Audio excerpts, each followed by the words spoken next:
Fight on, fight on, fight on. Trojan Baze here, back at you with some more USC Trojan football. And today, let's talk, Lincoln Riley. I was going to say Riley. I was going to say Rinkin Liley. All right. I can't believe I'm laughing after the Michigan game. Oh, boy. Okay, let's talk Lincoln Riley. Look, until the Michigan game, I didn't have it out for Riley. I'm not asking for his head. I don't want him fired. But this is his third season. Let's look at the last 10 games, which concluded with the Michigan game yesterday. He's been 4-6 at USC in that span. 4-6, losing to the likes of Notre Dame last year in 2023 in a terrible fashion. UCLA embarrassed us. We just looked bad. And this year, we got off to a pretty good start, really good start, with LSU against Utah State. And here we go, another big game, and Riley poops the bed.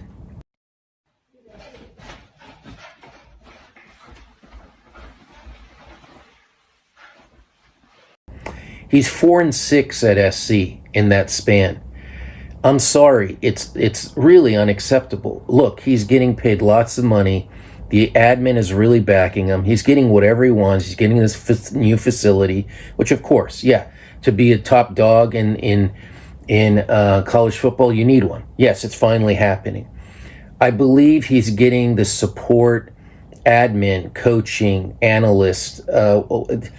Just everyone's buying in, it seems like. Now, NIL is a factor in all this. Unfortunately, I think NIL, which I can talk about at a later time, I think it's ruining the college game, or it has ruined the college game. It definitely affects recruiting. It affects how you maintain and build a roster. But this is, okay, you have all this. Got it. Riley had inherited a pretty messy situation. We get it. And he talks about a build and a rebuild. Okay, you're in year 3 and you're at SC. I get some things are lacking. I understand. But so much so that you go 4-6 in your last 10 games.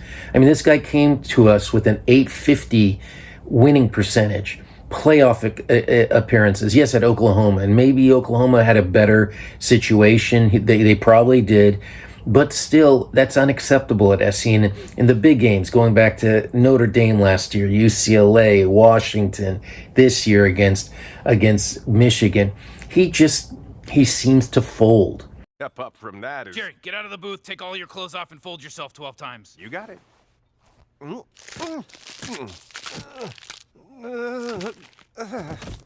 His play calling seems very uneven, very herky-jerky.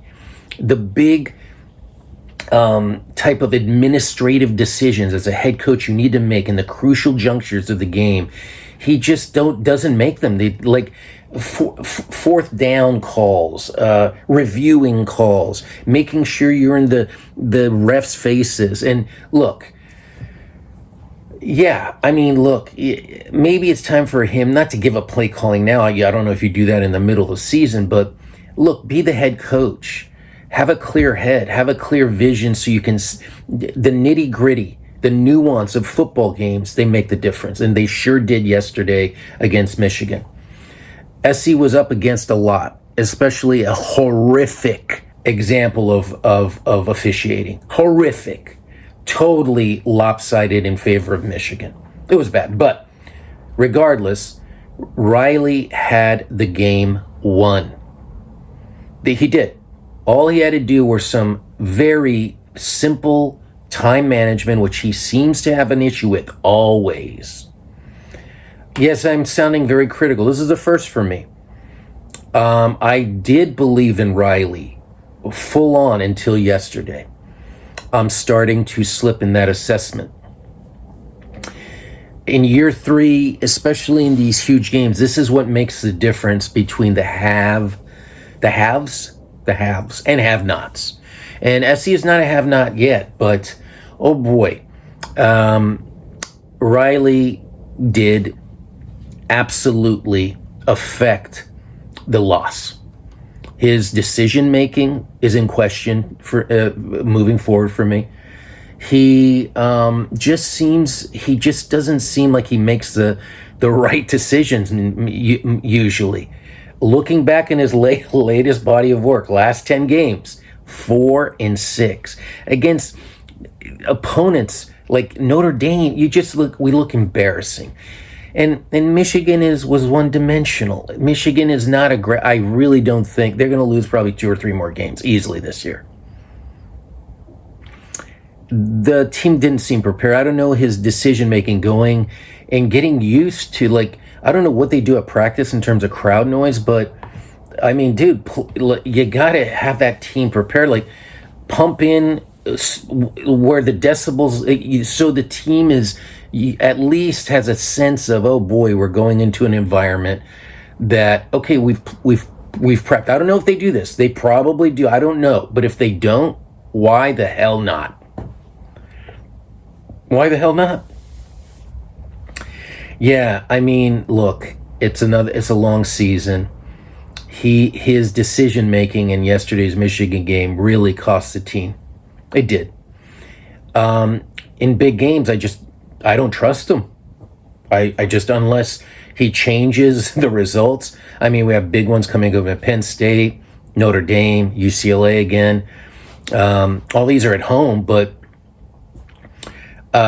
yeah, let's see what happens. But as of now, I'm starting to lose faith in Riley. I'm starting to lose faith. And I hate to say that, but the last sample, the 10-game sample, I'm sorry, at SU shouldn't be going 4-6. You have talent. You have to figure out something. They need to run more. They need to be more aggressive with the run. Maybe that will spill out into the pass blocking. You have to find something. The O-line coach, the whole offensive philosophy I'm seeing is just too uneven, so inconsistent. Yes, you have some inexperience. I understand. But Riley is 4-6 again. I'll keep on saying it. Big games. He just hasn't proved his mettle. He just hasn't. I hope for better days. Fight on.